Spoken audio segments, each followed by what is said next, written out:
Comme beaucoup d'autres, mes parents ont fait construire une maison au bled. Une grande maison. 12 pièces.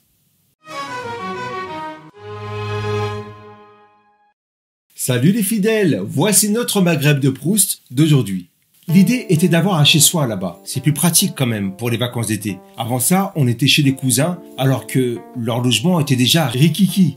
La répartition des pièces se faisait par famille. Une pièce, une famille. On dormait par terre dans des petites pièces. Un jour, mon père m'avait amené voir le chantier de la maison. Il y avait que des piliers, aucun mur. Je me dis, où est-ce qu'il m'emmène? C'est quoi ce délire là? Le projet, c'était d'avoir une grande maison familiale, comme ça se faisait largement, où plusieurs familles vivaient ensemble, et même les grands-parents. Le principe de maison de retraite ou d'EHPAD, c'est vraiment pas la culture là-bas. Quand la construction de la maison s'est achevée, avec 12 pièces, il était donc question d'y vivre toute l'année définitivement. Sauf qu'évidemment, on n'était pas prêt. Trop ancré là en France, scolarisé, l'installation pour nous elle allait être trop difficile. On vivait en France et de temps en temps on allait au bled pour voir la famille. En fait, j'ai toujours été impressionné par cette histoire. Une génération d'immigrés de pays différents se retrouve en France, dans un même quartier, entre eux, avec un gros projet, économiser, se saigner pour construire une maison au bled.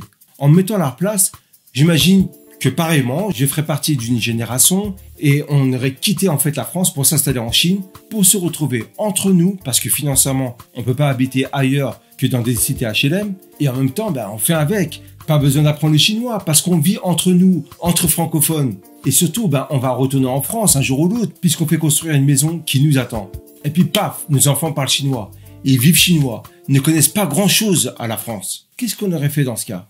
En tout cas, mes parents pensaient vraiment qu'on allait s'installer dans cette grande maison. Mais ils n'ont pas vu gros comme une maison qu'on pouvait pas, de fait, vivre là-bas. Ça voulait dire recommencer le schéma que mes parents avaient vécu. S'installer dans un pays qu'on connaît pas, ou très peu. Ils l'ont fait, eux, parce qu'ils recherchaient une meilleure situation. Mais nous, on voyait qu'au bled, il y avait une situation sociale inférieure, malgré toutes les difficultés qu'on rencontrait ici en France. Alors on est resté en France. Et cette maison au bled est restée quasi vide. Comme le vestige d'un projet avorté. Le symbole d'une vie d'économie stricte. Je sais pas si c'est un rêve brisé de mes parents, ou un vrai chemin assumé.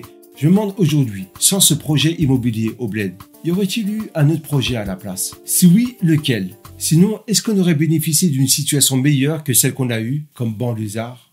Voilà, c'était notre Maghreb de Proust. Vous reprendrez bien, petite Madeleine. Rendez-vous demain.